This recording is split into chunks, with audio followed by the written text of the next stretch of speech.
नमस्कार दोस्तों, उत्तराखंड के बाजपुर में आज हम खड़े हैं जो कि उधम सिंह नगर डिस्ट्रिक्ट में सिचुएटेड है। कुमाऊं नर्सरी है जिसके बारे में आज हम आपको इस वीडियो में बताएंगे।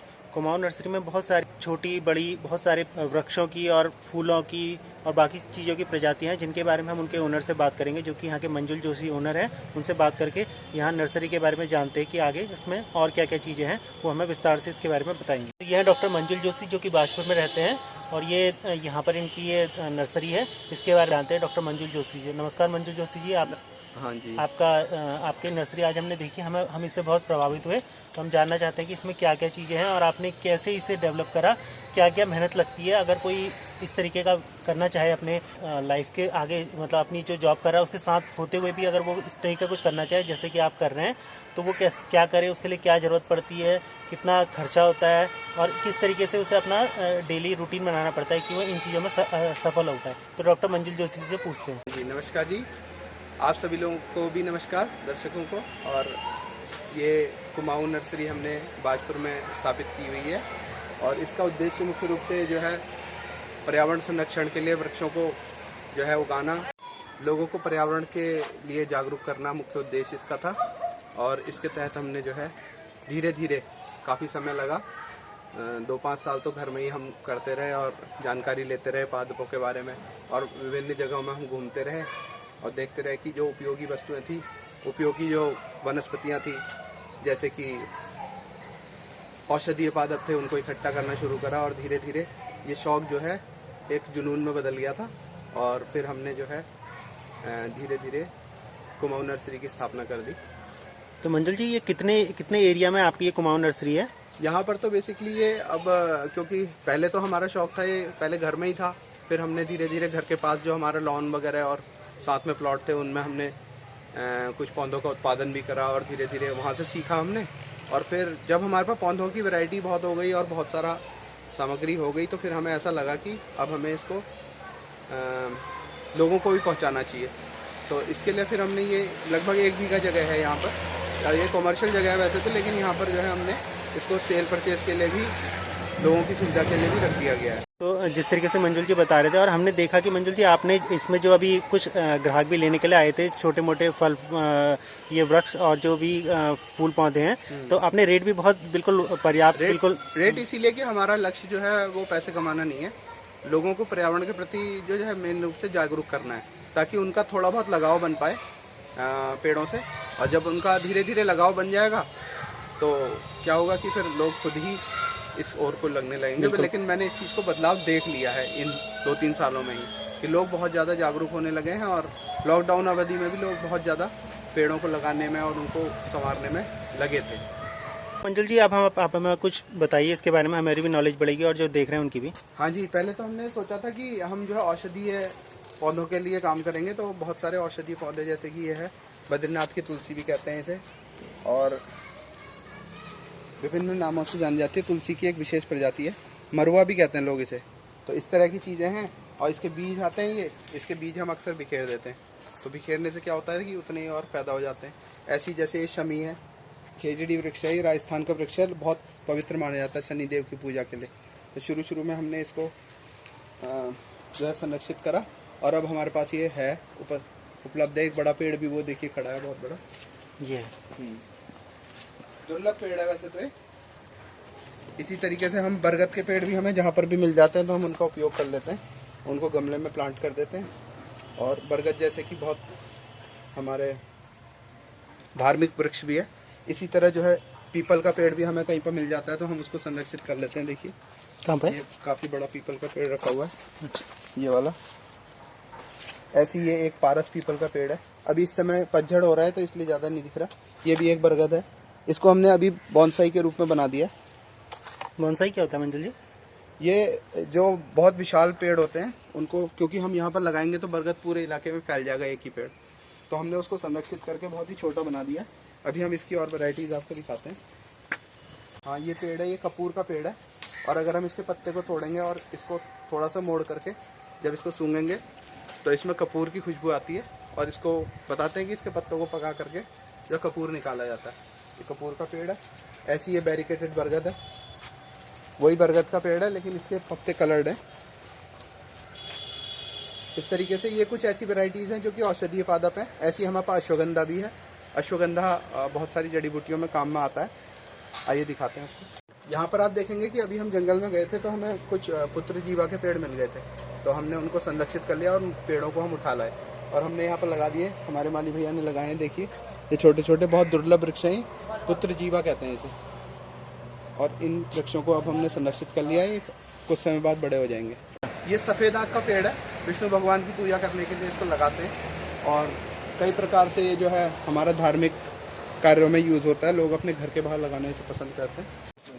हाँ, ये अश्वगंधा का पेड़ है और इस तरीके से हमने इसके बीज कलेक्ट करे थे और बीज कलेक्ट करके हमने इनको बो दिया और अब ये लगभग तैयार है, क्योंकि ये ऐसी दुर्लभ जड़ी बूटी है, कई आसानी से मिलती नहीं है नर्सरीज में, तो हमने इसको संरक्षित कर दिया। इसी तरीके से ये दूसरी चीज़ है, ये बेलपत्र है और जंगल में बहुत मिलता है। लोग बेल का जूस पीते हैं और इसी का जूस होता है, शिव भगवान पर चढ़ता है। अब शिवरात्रि आ रही है तो बेलपत्र के पेड़ भी हम जो है हमने यहाँ पर बना दिए, जिससे कि लोग पूजा करने में इसका उपयोग करें। और अगर ये बड़ा हो जाएगा तो जंगल में या गांव में अपने आसपास लगा दें तो बेल भी इससे खाते रहेंगे। ये ड्रैगन फ्रूट का पेड़ है और ये खाली अभी हम ऑर्नामेंटली है एक्चुअली में, दिखाने के लिए, लेकिन ये विदेशी फल है और इसकी खेती बाजपुर में हो रही है। कई प्रगतिशील किसान बाजपुर के जो है इसकी खेती कर रहे हैं। यहाँ पर हमने केवल दिखाने के लिए रखा हुआ है, क्योंकि नर्सरी फ्लावर नर्सरी है और फूल बहुत महत्वपूर्ण होते हैं। गेंदा एक ऐसा फूल है जो कि सदाबहार होता है और ये जो है ये हाइब्रिड गेंदा है। ये इसके बाहर से विदेश से फूल बीज आते हैं, उनको यहाँ लगाया जाता है। वैसे जो खूबसूरती होती है वो इसकी होती है, लेकिन जो उपयोग और महत्ता है वो देसी गेंदे की है, क्योंकि देसी गेंदे की पत्तियाँ भी यूज़ में होती हैं। वो एक तरीके से जड़ी बूटी के काम में आता है। तो देसी गेंदा हम चाहेंगे कि लोग ज़्यादा प्रेफर करें, लेकिन शो के लिए लोग अक्सर ये खरीदना पसंद करते हैं। ये स्टॉक के फ्लावर्स हैं, ये हाइब्रिड हैं और ये भी विदेशी फ्लावर्स हैं, विदेशी बीज से बने हुए हैं और इसमें डबल और सिंगल तरह की होती हैं। काफ़ी अच्छे प्लांट है। उसके अलावा ये ऑर्नामेंटल साइकस के बल्ब हैं और ये हमने बचाए हुए हैं। और उसके साथ ही ये कैलेंडुला है, ये भी हाइब्रिड और देसी होता है, ये देसी है। ये सिनानेरिया का रेयर प्लांट है, फ्लावर प्लांट है और ये छाया में होते हैं अक्सर और बहुत अच्छे खूबसूरत ब्लू कलर के फ्लावर आते हैं। अभी ये आने वाले हैं। इसके साथ ही ये मैरी है, फर्न होती है एक तरीके की, लेकिन ये हैंगिंग बास्केट्स वगैरह में लटकाने के काम में आती है। ये लगा हुआ है अश्वगंधा का एक पौधा ज़मीन में लगा हुआ है। चाइनीज़ ऑरेंज का ऑर्नामेंटल प्लांट है, बल्कि इसमें आए भी हुए हैं छोटे छोटे ऑरेंज। ये खिल जाते हैं घर में, जिनकी जगह नहीं होती है तो वो सजाने के लिए इन प्लांट्स को अपने घर में लगाना पसंद करते हैं। एक बार हम एक फॉर्म में काम कर रहे थे, वहाँ पर हमारे मित्र थे, तो वहाँ पर क्या था कि वॉशिंगटोनिया प्लांट के जो है बीज थे, तो हमने उनको इकट्ठा किया और उनको धीरे धीरे लगा दिया। तो अब वो पूरे तरह डेवलप हो गए और काफ़ी बड़े प्लांट हैं, बल्कि हमारी नर्सरी के बाहर भी लगे हुए हैं। तो इस तरीके से बीजों को संरक्षित करके हमने इनको भी लगा दिया। ये पीछे जो है बोटल पाम के बीज हमने लगाए थे। इन पौधों को हमने छोटे से आज इतना बड़ा कर दिया, बिल्कुल छोटे से मैंने ही खुद बोए थे, ये आज ये बड़े हो गए। ये सभी जो है ड्रेसिना और क्रॉटन प्रजाति के पेड़ हैं, जो कि ऑर्नामेंटल होते हैं। अक्सर लोग जो है इन्हें लगाना पसंद करते हैं अपने घर में, और क्योंकि ये सदाबहार होते हैं और वर्ष भर इनके पत्ते जो हैं सुंदर दिखाई देते हैं, इसलिए लोग इसी को लगाना ज़्यादा प्रेफर करते हैं, क्योंकि ये साल भर ये चलते ही रहते हैं। पर इंडोर प्लांट है लेडी फिंगर पाम, रैपिस पाम भी कहते हैं इसे। इस तरह पाम की बहुत सारी ऐसी वैरायटियाँ हैं जो कमरे के अंदर इंडोर में चल जाती हैं, उसमें ये बहुत महत्वपूर्ण वैरायटी है। इसके अलावा ये भी सब उसी ड्रेसिना की श्रेणी में जो है प्लांट आते हैं। अलग अलग कलर की पत्तियां हैं इनमें। इस समय क्योंकि फरवरी का मौसम है तो थोड़ा ठंड है और पतझड़ का मौसम है, तो थोड़ा इसमें खिलाव नहीं आया है। अगले महीने बहुत अच्छा फुटाव इसमें आ जाएगा। ये बोटल ब्रुश के प्लांट है। ये इसमें दो तरह के होते हैं, कॉपर बोटल ब्रुश और गोल्डन बोटल ब्रुश। ये वेलकम प्लांट के रूप में भी लोग जो है अपने गेट पर लगाते हैं, और इसमें एक देसी और एक ये दूसरे तरह का पेड़ है, और ये बहुत सजावटी पेड़ हैं अधिकतर सारे, तो इनको भी लोग अपने घर में लगाना पसंद करते हैं। ये स्पाइडर प्लांट है और इसे जो है सफ़ेद मूसली, ये बेसिकली ये जड़ी बूटी है और इसकी जड़ में जो है वो सफ़ेद जड़ आती है और सफ़ेद मूसली की जड़ होती है वो। और ये लोग जेट प्लांट के नाम से ले लेते हैं, नहीं सॉरी स्पाइडर प्लांट के नाम से ले लेते हैं, और इसे हैंगिंग बास्केट्स वगैरह में लगाते हैं। ये एरिका पाम है और इसे सबसे ज़्यादा हाईएस्ट ऑक्सीजन प्रोवाइडर है, ये सबसे ज़्यादा ऑक्सीजन देता है प्लांट ये, और लोग इसे घर के अंदर रखते हैं, और घर के अंदर प्योरली इंडोर प्लांट है। और साथ ही ये रैपिस पाम है, ये भी प्योरली इंडोर प्लांट है, घर के अंदर रखा जाता है ताकि जो है हवा अलग अलग टॉक्सिक्स को दूर कर लेता है ये घर के अंदर। घर के अंदर रखने वाला एक और स्पेशल प्लांट है सेंसीवेरिया, ये हमारे पास मौजूद है यहाँ पर बहुत सारी सेंसीवेरिया फ्रूटिकोसा, अलग अलग तरह की वैरायटी हैं। इसे मदर टंग पाम, देखिए ये सेंसीवेरिया की अलग अलग, और ये देसी सेंसीवेरिया भी पीछे रखी हुई है। ये हमारे माली भैया हैं जयपाल जी, ये भी कुछ बताना चाह रहे हैं कुछ विशेष प्लांट के बारे में। तो माली जी से भी जान लेते हैं।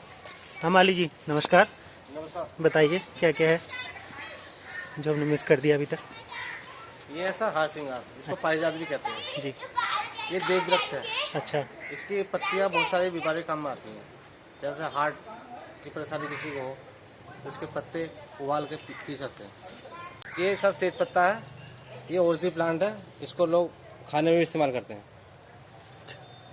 एक चाइनीज अमरूद है, अच्छा। इसमें छोटा फल आता है लेकिन खाने में टेस्टी होता है। ये अनार है, अच्छा। ये भी देसी अनार है। ये चंदन का पेड़ है, जब मैं छोटा था तो तब लगाया था हमने इसे गमले में, और अब ये बहुत बड़ा हो गया, तो अब जब ये नर्सरी शिफ्ट करी थी तो हमने इसे लगा दिया था। उसके बाद हमने एक पहाड़ में एक नर्सरी है भिकियासैन में, तो वहाँ से हमने चंदन के कुछ पेड़ मंगाए थे, ताकि कुछ लोगों ने डिमांड भी करी थी कि चंदन के पेड़ गौशाला वगैरह में चाहिए थे, तो हमने मंगाए थे। तो यहाँ चंदन भी बड़ी आसानी से हो जाता है तराई में, और ये चंदन यहाँ पर मौजूद है। ये रुद्राक्ष का पेड़ है, काफ़ी बड़ा हो गया, और ये यहाँ पर तराई में बड़ी आसानी से हो जाता है। इसमें रुद्राक्ष लगते हैं, हमने देखे हैं इसमें, और ये छोटे से हमने लगा दिया था, अब ये काफ़ी बड़ा हो गया है। रुद्राक्ष बड़ी आसानी से यहाँ उधम सिंह नगर की जलवायु में फिट बैठता है। और ये तेज पत्ते का पेड़ है, वैसे तो ये पहाड़ी इलाकों में ज़्यादा होता है, लेकिन ये यहाँ पर भी इसकी जलवायु को सूट करता है, और ये बड़ी आसानी से यहाँ पर चल रहा है। ये देसी नीम का पेड़ है, और नीम बहुपयोगी जो है औषधीय पादप है, और यहाँ पर बड़ी अच्छी ग्रोथ इसकी होती है। इसके छोटे छोटे प्लांट हमने इसके सीड कलेक्ट करके हमने बहुत सारे प्लांट इसके बना रखे हैं अपने पॉली हाउसेज में। ये मॉलश्री का पेड़ है, और इसके सीड भैया जी लाए थे, इनको कहीं से मिल गए थे, तो हमने इसे छोटे से लगाया और ये पनप गए हैं। अब हम सोच रहे हैं कि इनको जो है कहीं मंदिर और सार्वजनिक स्थानों में इनको लगा दिया जाए, ताकि जो है पर्यावरण संरक्षण में हमारा भी योगदान हो। ये काफ़ी, ये जो नवग्रह राशियों पर आधारित जो वृक्ष होते हैं उसमें इसका स्थान है हमारे धर्मों में, हिंदू धर्म में, तो इसके लिए हमने इसको पनपाने का और इसको बचाने का जो है काम किया। ये सीता अशोक का प्लांट है, और ये सीता अशोक जो है ये असली अशोक है, जो हम घर में लगाते हैं ऑर्नामेंटल, वो पेंडुला अशोक होता है, लेकिन जो वास्तविक अशोक है, जिसकी जो तासीर होती है आयुर्वेदिक, जिसकी जड़ी बूटी औषधि में जो काम आता है, वो यही पेड़ है सीता अशोक का। तो इसको भी हमने ऐसी जो है छोटे से सीड कहीं से मिल गए थे, तो उनको कलेक्ट करके उगाया था। आज जो है ये बड़ा वृक्ष बन गया है, और अब इसे कहीं पर हम रोपेंगे। ये राखी का पेड़ है, इसमें ऐसे रेड कलर के बहुत सारे वृक्ष के रूप में फूल आते हैं, और ये बहुत ही अच्छा पेड़ होता है, तो इसको भी हमने जो है स्वयं ही उगाया है बीजों से। हाँ, ये कड़ी पत्ता का प्लांट है, और जनरली जो है हम कई सारी चीज़ें जब खाना बनाते हैं तो छौंका लगाने के लिए इसकी पत्तियों को यूज़ किया जाता है। मीठी नीम भी कहते हैं इसको, और बहुत इसे लोग पसंद करते हैं, तो ये भी हमने जो है यहाँ पर उगा दिए बहुत सारे नर्सरी। तो बताने के लिए तो इस गार्डन में इतना कुछ है कि बताते बताते रात हो जाएगी, बहुत तो ज़्यादा समय लग सकता है। इतनी ज़्यादा चीज़ें बताई जिसके बारे में मैंने तो कभी सुना भी नहीं था, तो आप लोग को इस वीडियो के माध्यम से बहुत सारी जानकारियाँ मिलेंगी, और पर्यावरण की तरफ को आप लोग को भी जागरूक होने के लिए मौका मिलेगा। तो मंजुल जी, और कौन कौन इस आपकी नर्सरी में काम करता है उन्हें भी मिलवा दीजिए। हाँ जैसे जी, कि ये जयपाल भैया हैं, शुरू से ही जो है बहुत लंबे समय से, पिछले मतलब 10 वर्षों से हम लोग साथ ही काम कर रहे हैं। और जब जयपाल भैया धीरे धीरे काम करते थे तो हमारा, उनको देखते थे हम, तो हमारा भी मन करता था, तो इनसे पूछते रहते थे। तो कभी इन्होंने दुराव छिपाव नहीं करा, इन्होंने बताया कि इसकी डंडी लग जाती है, ऐसे लग जाता है।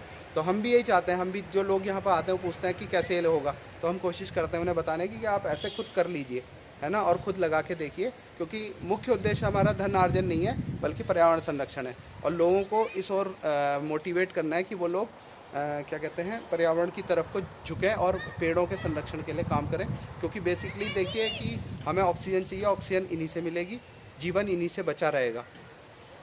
और ये जयपाल जी हैं और साथ में हमारे जो है स्वरूप सिंह जी हैं। ये मड़ईहाट टू बरहनी में रहते हैं और बहुत सेवाएं हमारी को देते हैं और हम हमारे से कई वर्षों से जुड़े हुए हैं। और क्योंकि ये बेसिकली किसान है तो इनको काफ़ी नॉलेज है और ये बड़ी आसानी से जो है पौधों को जो है बड़े प्यार से पालते हैं और हमारी एब्सेंस में बहुत ध्यान से पौधों का सेवा करते हैं। तो जयपाल जी का भी मैं बड़ा आभारी हूँ क्योंकि इनकी वजह से हमें जो है इस ओर झुकने का जो है वो मिला और अब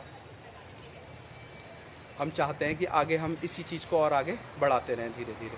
तो लोग हमारे साथ आएंगे, सहयोग देंगे तो हम भी जो है इस कार्य को और तेज़ी से आगे बढ़ाते रहेंगे। बिल्कुल, हमारी तरफ से आपको बहुत बहुत शुभकामनाएं और आप जो भी काम कर रहे हैं और आपकी टीम को बहुत धन्यवाद कि आप लोगों ने इतनी ज़्यादा नॉलेज श्रोताओं को दी। तो थैंक यू सो मच। जी धन्यवाद।